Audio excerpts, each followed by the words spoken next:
T20 cricket विश्व cup 2026 जो कि फरवरी में आयोजित होना है, उसका प्रसारण शायद अब आप मोबाइल में या टीवी में नहीं देख पाएंगे।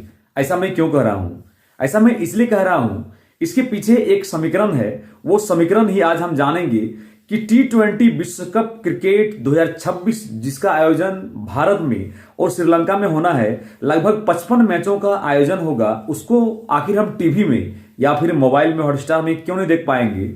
आज इसी के बारे में हम जानकारी देने वाले हैं। आप तमाम मित्रों को मिथिलेश कुमार का प्यार भरा नमस्कार। जी हाँ, क्रिकेट का लाइव प्रसारण का जो समीकरण है उसके अनुसार दरअसल 2023 से 2027 तक के प्रसारण का अधिकार जियो हॉटस्टार के पास था और जियो हॉटस्टार ने आईसीसी के साथ एक एग्रीमेंट किया था जिसके तहत जियो हॉटस्टार ने आईसीसी को लगभग $3 अरब का एग्रीमेंट किया था और उसके हिसाब से वो जो राशि होती है वो लगभग 25,000 करोड़ रुपए की होती है और 25,000 करोड़ रुपए को अगर बांटा जाए तो लगभग प्रत्येक वर्ष जियो हॉटस्टार आईसीसी को 6,000 करोड़ रुपए देती थी।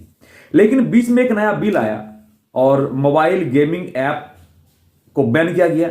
उसमें से फैंटेसी क्रिकेट यानी कि ड्रीम 11, हॉजेट्स, माई 11 सर्किल, इन सभी ऐप्स को बंद कर दिया गया और इन सभी ऐप्स से जो विज्ञापन आता था जियो हॉटस्टार को, उसमें मोटी रकम मिलती थी जियो हॉटस्टार को। अब चूंकि जब से ड्रीम 11 को, माई 11 सर्किल को, हॉजेट को बैन किया गया है तो हॉटस्टार की जो अच्छी खासी मोटी कमाई थी का जरिया था वो रुक गया, वो बैन कर दिया गया एक तरह से।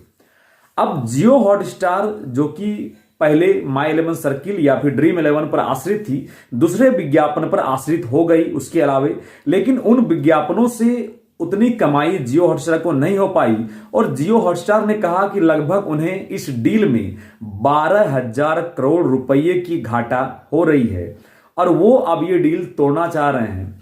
अब जियो हॉटस्टार ने साफ मना कर दिया कि इतनी मोटी रकम वो आईसीसी को नहीं दे पाएंगे और अब ये जो डील था वो लगभग ब्रेक हो गया है।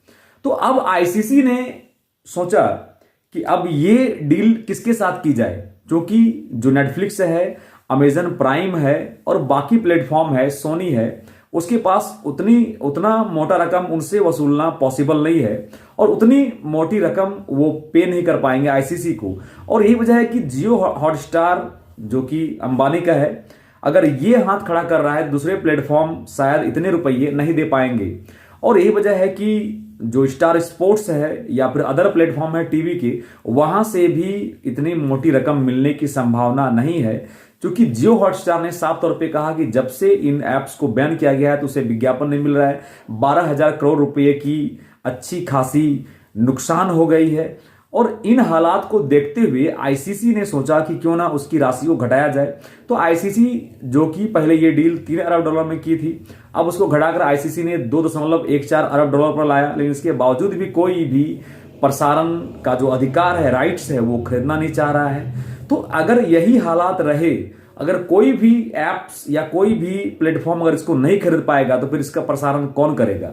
और अगर प्रसारण कोई खरीद नहीं पाया तो फिर भारतीय दर्शक जो है इसका लाइव प्रसारण देखने से वंचित रह सकते हैं। अब आने वाले दिनों में आईसीसी क्या कदम उठाती है, देखना दिलचस्प होगा। हालांकि एक जमाना वो भी था जब क्रिकेट मैच इंडिया में उस समय उतना जुनून नहीं था, कम था। अर्ली 90s के दौर में जब बीसीसीआई नेशनल टीवी को पैसा पेमेंट कर देकर लाइव मैचों का प्रसारण करवाती थी। वो दौर कुछ और था, जब दर्शक नहीं मिलते थे क्रिकेट को तो उस समय पैसा देना पड़ता था बीसीसीआई को लाइव प्रसारण के लिए। लेकिन अब का जो दौर है, अभी लगभग 25,000 करोड़ डॉलर की लगभग डील हो रही है। तो देखना दिलचस्प होगा क्या होता है नहीं होता है। अब लाइव प्रसारण देख पाएंगे या नहीं देख पाएंगे, उम्मीद करता हूं कि निश्चित तौर पर कोई कदम उठाएगी आईसीसी और हम देख पाएंगे। जय हिंद, जय।